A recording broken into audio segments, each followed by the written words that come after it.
இப்போ அந்த டேஸை நினச்சா கூட ரொம்ப புதுசாக இருக்குல்ல. ஒரு பொண்ணை பார்த்ததும் உங்க வீட்டுக்கு மாப்பிள்ளை நான் தானே சொல்ல சொன்னல நீ. ஹலோ, நான் ஒன்றும் சும்மா கத்தல, என் சுச்சுவேஷன் அப்படி. கத்துமா, கொஞ்சம் அந்த பக்கம் போய் கத்து, காது வலிக்குது. மறுபடியும் மாப்பிள்ளை பார்த்தா இங்கே தானே வருவீங்க? அவசியம் இருக்காது.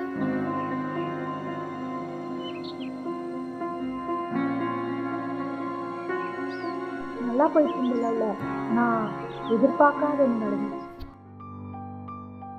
ராகவ், நீ என்னை விட்டு போனா நான் எப்படி செய்யணும்? அப்ப தப்பெல்லாம் என் மேல தானே சொல்றியா?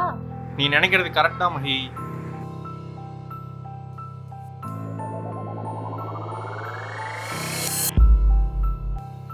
நான் என்ன பேசணும்னு நினைச்சனோ நான் எல்லாமே மாத்தி போயிட்டு இருக்கு.